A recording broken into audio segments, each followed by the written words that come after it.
प्यारे बच्चों, ये कक्षा 9 का चैप्टर 1 है, अध्याय 1 है और आप सबका science by PK Tiwari YouTube channel में हार्दिक स्वागत है। ये आपका ही चैनल है और आज हम ये पहला चैप्टर डिस्कस कर रहे हैं, हमारे आसपास के पदार्थ, मैटर इन आवर सराउंडिंग। तो समझने की बात ये है कि हमारे आसपास कौन से पदार्थ हैं। जैसे ये पहला चैप्टर विज्ञान का है। अब हम आपसे पूछें कि हमारे आसपास कौन सा पदार्थ है, तो आप जरा इस कमरे में, इस क्लासरूम में देख करके बताइए कि कौन कौन से पदार्थ जो है इस क्लासरूम में है। तो एक तो अच्छा बताइए आप। चांस दे रहे हैं। हाँ, ये हाँ, कोई भी बताए। अच्छा, मेज है, कुर्सी, पानी भी है और डस्टर, हवा, चौक, कपड़ा भी है, एल्युमिनियम, पंखा लोहे का बना होता है, पेन, कॉपी, किताब, कपड़ा, चश्मा। तो ये सब पदार्थ जो हैं हमारे आसपास, जैसे इस क्लासरूम में है, वैसे ही अगर आप किचन में जाएंगे तो किचन में अलग पदार्थ मिलेंगे आपको। किचन में क्या मिलेगा? किचन में आपको मिलेगा चीनी, चाय पत्ती, और क्या मिलेगा? दाल, अनाज मिलेगा, चावल, गेहूं। तो हमारे आसपास में आप जिस परिवेश में रहेंगे वैसे तरह तरह के पदार्थ मिलेंगे। अब हमको ये समझना है कि इन पदार्थों को कितने भागों में बांटा गया है। तो एक तो आप ये समझ लीजिए कि भौतिक आधार पर, तो भौतिक आधार पे हम इनको अगर डिवाइड करते हैं तो ये सॉलिड, लिक्विड, गैस, यानी कि ठोस, द्रव, गैस। और रासायनिक आधार पर तत्व है, यौगिक है, समांगी, विषवांगी, मिश्रण है, इसमें हम इनको विभाजित करते हैं। जैसे हम देख सकते हैं ये द्रव्य का वर्गीकरण, क्लासिफिकेशन ऑफ मैटर। तो भौतिक आधार पर, ये भौतिक आधार पे ठोस है जिसको सॉलिड कहते हैं, द्रव जिनको लिक्विड कहते हैं, और गैस है।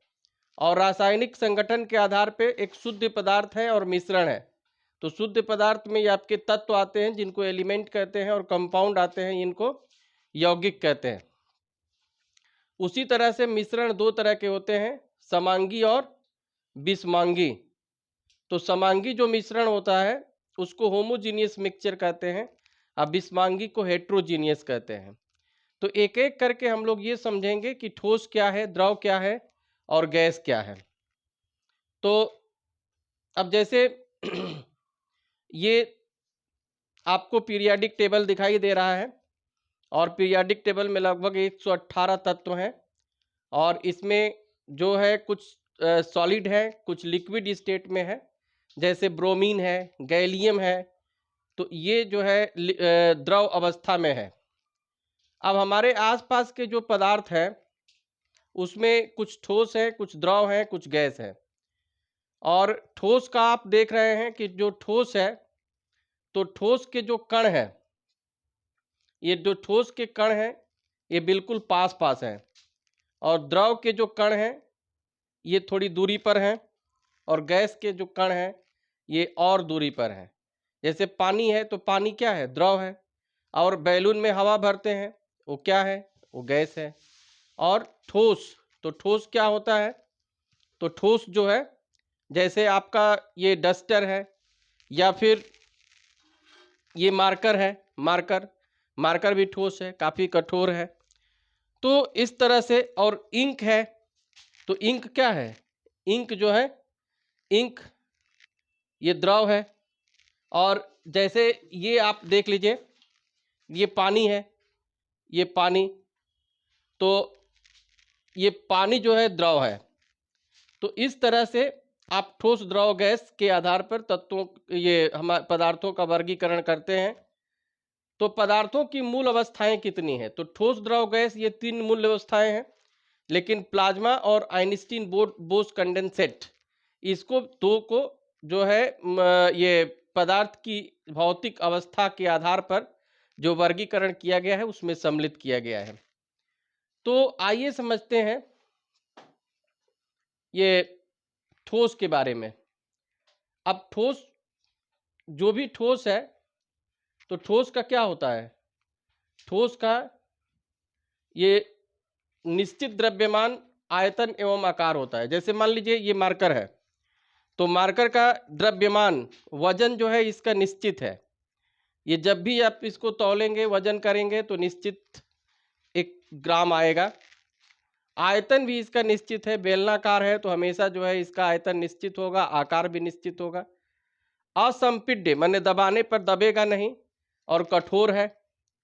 और अंतरा आणविक दूरियां लघु होती हैं, मतलब इनके जो कण हैं इनके बीच की दूरी बहुत कम होती है, और इनके कणों के बीच प्रबल अंतर आणविक आकर्षण बल लगता है, प्रबल आकर्षण बल लगता है। तो ठोस जो जितने, जैसे ये आप बता रहे थे ना अभी कि मेज है, कुर्सी है, ये डस्टर है, ब्लैक बोर्ड है, ये सब क्या है? ये सब ठोस है। दीवार आपकी है, ये ठोस है। और द्रव है, तो जैसे अभी पानी, पानी ऐसे करके दिखाए, ये देखिए ये क्या है? ये जो है द्रव है। तेल है, तेल, पेट्रोल, डीजल, ये सब क्या है? किरोसिन तेल है, सरसों का तेल है, जो तेल आप अपने बाल में ये लगाते हैं, ये सब द्रव अवस्था में है। तो इनका आयतन तो निश्चित होता है, क्योंकि अगर 1 लीटर दूध है तो 1 लीटर ही रहेगा, लेकिन आकार उसका अनिश्चित है। जिस बर्तन में रखेंगे उसी का आकार ले लेता है।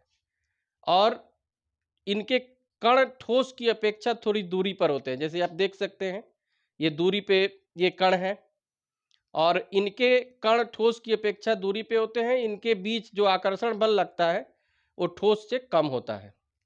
अब हम गैस के बारे में समझेंगे। तो जो गैस अवस्था के जो गुण धर्म है, इनका आयतन और आकार दोनों अनिश्चित होता है।